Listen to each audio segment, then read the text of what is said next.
was ruined. And in that one moment, I lost my last chance to... To what? to not be the Riddler. Welcome to Watch Mojo, and today we're counting down our picks for the top 10 most tragic Batman villains. Why don't they ever understand? I'm not a baby. I'm not a child. I'm just different. The monster who took you from me will soon learn that revenge is a dish best served cold. Yes, I admit it. As unprofessional as it sounds, I had fallen in love with my patient. For this list, we'll be looking at some of the most sympathetic enemies the Dark Knight has ever gone toe-to-toe with, showing that they aren't all just psychotic monsters. We'll be diving into some heavy story elements, so expect spoilers ahead. Which villain do you think had it worse? Let us know in the comments who you think was the most tragic of the Bat's rogues gallery. Number 10. Joker. He comes at me with the knife. Why so serious? He sticks the blade in my mouth. Let's put a smile on that face. Sometimes all it takes is one bad day, and an ambiguous one at that. Joker's origin is constantly shuffled around, but each story usually has a tragic element mixed in. One day, he could be the son of a violent parent. Another day, he could be a struggling comedian who wanted to support his pregnant wife. Or he could have just been a mentally sick man crushed by society's toxicity. How about another joke, Murray? No, I think we've had enough of your jokes. What do you get I don't think so. when you cross I think a we're mentally done ill with your loner jokes. with That's a it. society that abandons him and treats him like Call trash? the police. But the various origins do tend to have one tragedy element in common, falling into a vat of chemicals and emerging horrifically disfigured and off his gourd. No matter the story, it sadly all ends the same. One bad day that drove him to become the clown prince of crime.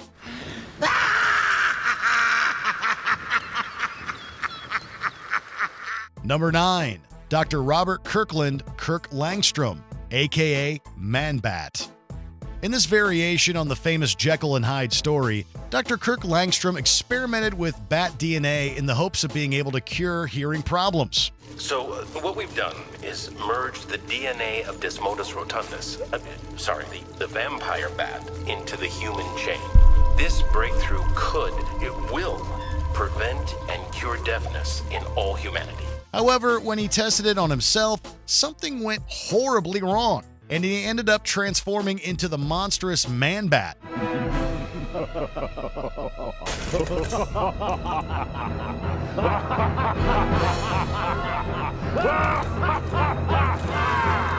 While Batman did help reverse the transformation, that didn't mean the Beast was gone for good. In fact, more than once, he's found himself becoming Man-Bat, sometimes on purpose, sometimes involuntarily.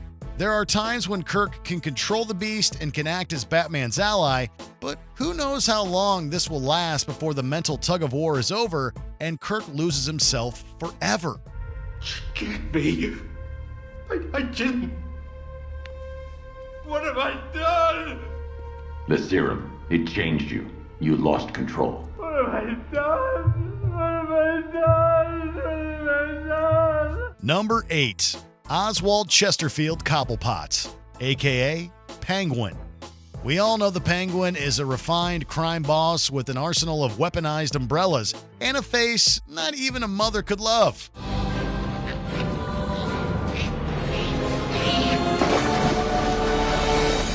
His upbringing, however, was even less attractive. He was tormented as a child because of his penguin-like appearance and didn't have any human friends. Unfortunately, not even his family's wealth can buy him happiness, as he remains an outcast of society because of his deformities. You said it yourself. That fat bird would never get invited to a party like this. Not with those clothes, that waddle, those flippers. In some versions of his childhood, not even his own family wants him around and is quick to reject and neglect him. I was their number one son, and they treated me like number two. But it's human nature to fear the unusual. There's a price to pay for such shallow prejudice, and in this case, that price is the creation of one of Gotham's deadliest criminal masterminds. Number 7. Mary Doll, aka Baby Doll. Introduced in Batman the Animated Series, Mary Doll was once the adorable scamp Baby Doll in a long-forgotten sitcom. Don't let her childish appearance fool you. She's actually in her 30s. Yeah, you were Baby Doll. You got that disease. It's a condition, not a disease. I don't grow. Born with a condition that keeps her from aging, her career took a nosedive when she left the show and couldn't find other long-lasting acting jobs. She finally snapped and abducted her former co-stars in a desperate attempt at finally having a happy life and a family that loves her. Brian? Tammy, she got you too. Is this some sort of bad joke? What are we doing on the old set and in these clothes? Welcome home, Sister Susie.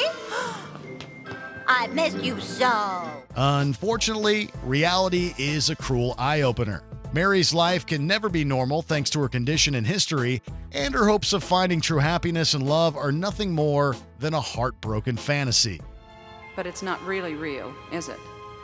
Just made up and pretend like my family and my life and everything else.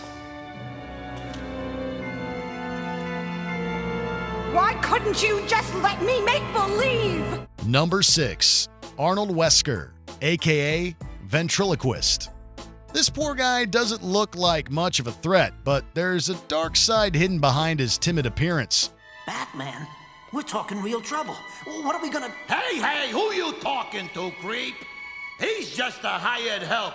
I'm the boss here. A tragic event early in Arnold's life caused him to develop a dissociative personality disorder, which led to him creating a ruthless mob boss persona for his disturbing puppet, Scarface. I patched my wounds as best I could and crawled out. I hid in a store. An abandoned magic shop. That's where Mr. Scarface found me. While Scarface runs the operations, Arnold himself usually takes the backseat as the dummy's chauffeur, basically making him a slave to his second personality. The most tragic part is that even if he can overcome his disorder, there's no telling how long it will last before he suffers a total relapse and goes back to being a dummy's dummy. No. Well, I'm coming back, and I got a score to settle with you. No, please, it can't be. Nobody pushes Scarface around. Number 5. Basil Carlo, aka Clayface. Admittedly, Basil Carlo, the original Clayface, had a less sympathetic upbringing in the original continuity. He was first just a vengeful actor who was good with makeup, and then retconned into a petty actor who borrowed samples from his monstrous counterparts to become the ultimate shape-shifting monstrosity. Amazing. The octopod DNA we introduced provides exactly the effect I was looking for. His more modern backstories bring a more tragic tale to tell. A struggling actor who relied on a toxic substance to save his dying career, only to end up mutated into the metaphoric criminal abomination we know him as today. That's cinema auteur Tim Burton. If I deliver a siren song for the ages, it could be my big break. So you weren't singing this song out of love? I was. Out of love for acting work. Thankfully, in recent stories, he's been given a chance to redeem himself of his crimes by becoming an unexpected ally for the Dark Knight. But that does little to make up for having his old life and identity ripped away from him. Clayface, take this guy out. Number 4. Harvey Dent, aka Two-Face. As your district attorney, I would like to commend Commissioner Gordon and his men for their fine work. Harvey Dent was once Gotham's most promising district attorney, dedicated to the goal of making the city safe again. Tragically, a horrible accident left him hideously scarred on one half of his face. Harvey, what happened?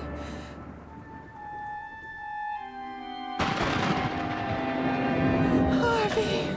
After that, something snapped inside Harvey and he became Two-Face, an unhinged criminal mastermind with a double-sided gimmick. He relies on flipping a coin to decide whether he acts like a hero or villain, believing that this is the only source of fairness in the universe. As he himself once said, You either die a hero or you live long enough to see yourself become the villain. Sadly, he became the latter and a slave to luck and chance because of life's unfairness. Number 3. Harleen Quinzel, a.k.a. Harley Quinn. She's undeniably the best breakout character from Batman the Animated Series and also one of the most heartbreaking. Harleen Quinzel was once a psychiatrist with a promising career, but all that changed the minute she met the Joker. Taken in by his charisma and web of lies, she fell head over heels in love with him and became his new henchwench, Harley Quinn. Knock, knock, Puddin'. Say hello to your new, improved Harley Quinn. Unfortunately, despite her devotion to the clown prince of crime, he treats her like garbage and physically and emotionally mistreats her on an almost daily basis. Thankfully, recent stories have shown her stepping out of Joker's shadow and even starting a relationship with Poison Ivy, who, ironically, is a lot less toxic than Joker. I love you, Ive. I love you too, Rose. Number 2. Jason Todd, a.k.a. Robin, a.k.a. Red Hood. Jason Todd was the second to take up the mantle of Robin. Unfortunately, his rebellious attitude didn't sit well with fans, so DC set up a poll for fans to decide whether or not he'd survive his latest encounter with the Joker. Spoiler alert, he didn't. What hurts more, A or B? Forehand or backhand? Wow, so Batman let his own sidekick be bumped off, but lets his murderer live? Did Jason even matter to him at all? That's just the mindset poor Jason has when he is resurrected and becomes the Red Hood, a vigilante with no qualms about using lethal force, unlike his so-called mentor. Bruce, I forgive you for not saving me. But why? Why on God's earth is he still alive? While he's still a bit of a punk, you can't blame Jason for being angry and for questioning his own self-worth. Ignoring what he's done in the past, blindly, stupidly disregarding the entire graveyards he's filled, the thousands who have suffered, the friends he's crippled. You know, I thought I'd be the last person you'd ever let him hurt. Before we unveil our top pick, here are a few tragic honorable mentions. Paige Monroe, a.k.a. Calendar Girl. No, don't look, please. Oh, no. She's beautiful. She can't see that anymore. All she sees are the flaws. Waylon Jones, a.k.a. Killer Croc. He looked like a monster, so they treated him like a monster. And he became a monster. Andrea Andy Beaumont, a.k.a. Phantasm. You? But he paid you. Dad? Before we continue, be sure to subscribe to our channel and ring the bell to get notified about our latest videos. You have the option to be notified for occasional videos or all of them. If you're on your phone, make sure you go into your settings and switch on notifications. Number 1. Victor Freeze, a.k.a. Mr. Freeze. When we first met Mr. Freeze, he was just another gimmicky baddie. With $1 billion, I'm going to go to Switzerland. And I will take you, darling Miss Iceland, with me as my bride. But when his character was reinvented by Batman the Animated Series, he became the most tragic villain of all. Victor Freeze was a scientist hoping to cure his wife of her fatal disease, but a lab accident left him incapable of surviving outside of freezing cold temperatures or his cryogenic suit. Get out! Get out! Nora! Nora! While his demeanor is and his actions are as cold as his element, he never wanted to be a villain. Everything he did was for the one shining light in his life, his beloved Nora, and he's been denied a chance to be happy with her. That hurts worse than any punch Batman can throw. The cryogenic technology invented by Nora's husband, which tragically transformed him into the criminal Mr. Freeze, was credited by Dr. Johnston as having saved her life. It's a shame Victor Freeze will never know. Do you agree with our picks? Check out this other recent clip from WatchMojo, and be sure to subscribe and ring the bell to be notified about our latest videos.